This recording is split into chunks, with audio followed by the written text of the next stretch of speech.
Hi hello welcome back to my YouTube channel. അപ്പോൾ ഇന്ന് ഞാൻ വന്നിട്ടുള്ളത് നല്ലൊരു പുഡിങ്ങിൻ്റെ റെസിപ്പിയുമായിട്ടാണ്. കപ്പ വെച്ചിട്ടാണ് ഈ ഒരു പുഡിങ് ഉണ്ടാക്കിയെടുക്കുന്നത്. അപ്പോൾ നമുക്ക് വേഗം തന്നെ റെസിപ്പിയിലോട്ട് പോകാം. അപ്പോൾ ഞാൻ കുറച്ചധികം തന്നെ കപ്പ എടുത്തിട്ടുണ്ട്. ഇത് മൊത്തമായിട്ട് പുഡിങ്ങിനല്ല, കുറച്ച് പുഴുങ്ങാനും പിന്നെ നമുക്ക് ഒരു 5-6 കഷ്ണം മതിയാവും കേട്ടോ പുഡിങ്ങിന് വേണ്ടിയിട്ട്. പുഡിങ്ങിലൊന്ന് കടിക്കാൻ വേണ്ടിയിട്ടാണ് കപ്പ. അപ്പോൾ ഈ ഒരു കപ്പയെ ഞാൻ കുറച്ചെടുത്തത് ഇതുപോലെ ഒരു ഗ്രേറ്ററിൽ നന്നായിട്ടൊന്ന് ഗ്രേറ്റ് ചെയ്തെടുക്കുന്നുണ്ട് കേട്ടോ.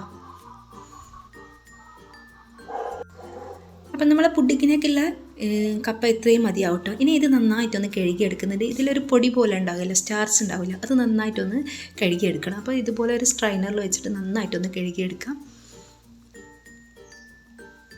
ഇനി ഈ ഒരു പുഡിങ് നമ്മൾ 1 ലിറ്റർ പാല് വെച്ചിട്ടാണ് ചെയ്യുന്നത് കേട്ടോ.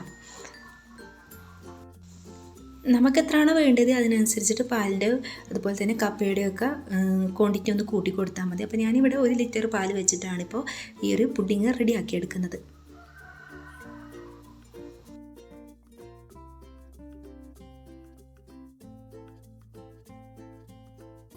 ഇനി ഈ പാല് നമുക്ക് സ്റ്റൗ ടോപ്പിൽ വെച്ചിട്ട് നന്നായിട്ടൊന്ന് ചൂടാക്കി എടുക്കണം. ചൂടായതിന് ശേഷം ഇതിലേക്ക് നമുക്ക് കുറച്ചായിട്ട് ഗ്രേറ്റ് ചെയ്ത് വെച്ചിട്ടുള്ള കപ്പ ഇട്ട് കൊടുക്കാം കേട്ടോ.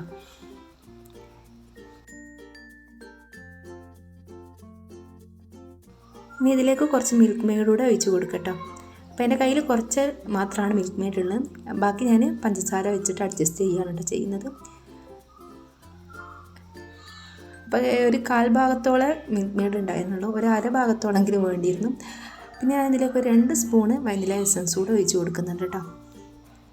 മധുരം നന്നായിട്ട് തന്നെ ഇട്ട് കൊടുക്കുക. നമ്മളെ പുഡിങ്ങിന് മധുരം ഇല്ലാണ്ടായാൽ കഴിക്കാനായിട്ടൊട്ടും ടേസ്റ്റ് ഉണ്ടാവില്ല. അപ്പം മധുരം കുറച്ചധികം തന്നെ ഇട്ട് കൊടുക്കട്ടെ. നമ്മളിത് തണുപ്പിച്ചെടുക്കുമ്പോൾ മധുരം പാകമായിട്ട് വരും കേട്ടോ. ഇനി കപ്പ നന്നായിട്ട് വെന്തൊടിഞ്ഞ് പോകരുത്, ചെറിയ രീതിയിലൊന്ന് കടിക്കും വിധത്തിലാകുമ്പോൾ ഇത് സ്റ്റൗവിൽ നിന്ന് വാങ്ങി വെക്കണം കേട്ടോ. ഞാനിതിലേക്ക് 2 കയ്യിൽ പഞ്ചസാരയും കൂടെ ഇട്ട് കൊടുക്കുന്നുണ്ട് കേട്ടോ.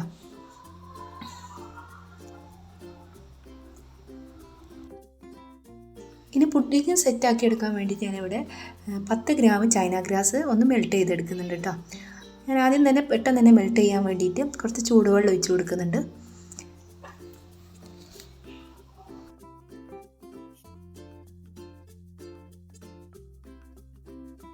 ഇനി ചൂടുവെള്ളം ഒഴിച്ച് വെച്ചിട്ടുള്ള ചൈന ഗ്രാസ് ഞാൻ ഇൻഡക്ഷൻ കുക്ക് ടോപ്പിൻ്റെ മുകളിൽ വെച്ചിട്ട് നന്നായിട്ട് വീണ്ടും ഒന്ന് മെൽറ്റ് ചെയ്യുന്നുണ്ട് കേട്ടോ. ഒട്ടും തന്നെ തരികളൊന്നും ഇല്ലാത്ത രീതിയിൽ വേണം മെൽറ്റ് ചെയ്തെടുക്കാൻ.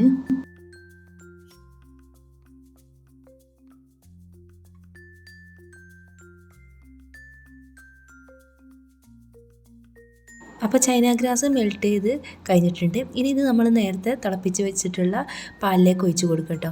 ഈ ഒരു ചൈന ഗ്രാസിൻ്റെ മെൽറ്റ് ചെയ്തത് ഒഴിച്ച് കൊടുക്കുമ്പോൾ പാൽ ഒന്നുകൂടി ഒന്ന് ചൂടാക്കണം കേട്ടോ. അപ്പോൾ ഞാനിവിടെ ചൂടാക്കാൻ വേണ്ടിയിട്ട് ഇൻഡക്ഷൻ കുക്ക് ടോപ്പിൻ്റെ മുകളിലേക്ക് വീണ്ടും വെച്ച് കൊടുത്തിട്ടുണ്ട്. പിന്നെ നമ്മൾ ഈ ഒരു ചൈന ഗ്രാസ് മെൽറ്റ് ചെയ്തത് ഒരു സ്ട്രൈനറിൽ കൂടെ വേണം ഈ ഒരു പാലിലേക്ക് ഒഴിച്ച് കൊടുക്കാൻ. നമ്മൾ ചൈന ഗ്രാസ് മെൽറ്റ് ചെയ്തിട്ടുണ്ടെങ്കിലും ചെറിയ ചെറിയ തരികളായിട്ടുണ്ടാവും. അപ്പം അതില്ലാതിരിക്കാൻ വേണ്ടിയിട്ടാണ് ഇതുപോലെ സ്ട്രൈനർ വെച്ച് അരിച്ചു കൊടുക്കാൻ പറയുന്നത്. ഇനി ഇത് നമ്മൾ ഏത് ട്രെയിനിലേക്ക് ഇത് നന്നായിട്ടൊന്ന് മിക്സ് ചെയ്തതിന് ശേഷം നമ്മൾ ഏത് ട്രെയിനിലേക്കാണോ പുഡിങ് സെറ്റ് ചെയ്യാൻ വിചാരിക്കുന്നത് ആ ഒരു ട്രെയിനിലേക്ക് ഒഴിച്ച് കൊടുക്കാവുന്നതാണ് കേട്ടോ. അപ്പോൾ ഞാൻ ഇതുപോലൊരു സ്റ്റീലിൻ്റെ ട്രേ ആണ് ഇവിടെ എടുത്തിരിക്കുന്നത്. ഇനി കുറച്ചായിട്ട് കയ്യിലോണ്ട് തന്നെ ഞാൻ ഇതിലേക്ക് ഒഴിച്ച് കൊടുക്കുന്നുണ്ട്.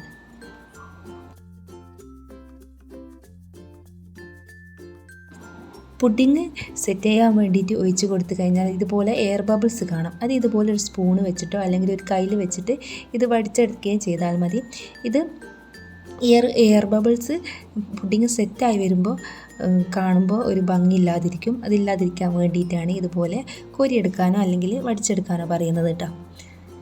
അപ്പോൾ നമ്മൾ എയർ ബബിൾസ് മൊത്തമായിട്ട് ഒന്ന് പോക്കിയെടുത്തിട്ടുണ്ട് കേട്ടോ. എന്നാലും ചെറിയ രീതിയിൽ സൈഡുകളിലൊക്കെ ഉണ്ട്.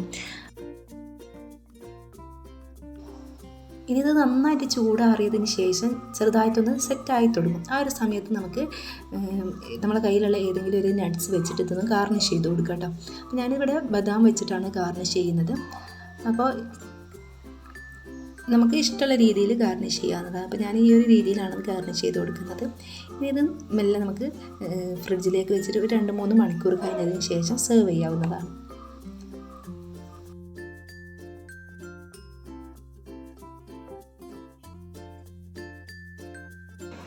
അപ്പോൾ നമ്മൾ പുഡിങ് ഉണ്ടാക്കിയത് രാവിലെ ആയിരുന്നു. ഒരു ഉച്ച ആയപ്പോഴേക്കും നമ്മളെ പുഡിങ് നന്നായിട്ട് തന്നെ സെറ്റായി വന്നിട്ടുണ്ട്. അപ്പോൾ എല്ലാവർക്കും ഈ ഒരു റെസിപ്പി ഇഷ്ടമായിരിക്കുന്നു എന്ന് വിചാരിക്കുന്നു. ഇഷ്ടമായിട്ടുണ്ടെങ്കിൽ ലൈക്ക് ചെയ്യുക, കമൻറ്റ് ചെയ്യുക, ഫ്രണ്ട്സ് ഫാമിലിയൊക്കെ ആയിട്ട് ഷെയർ ചെയ്യുക. വീണ്ടും നല്ലൊരു വീഡിയോയുമായി വരുന്നത് വരേക്കും ബൈ. Thank you.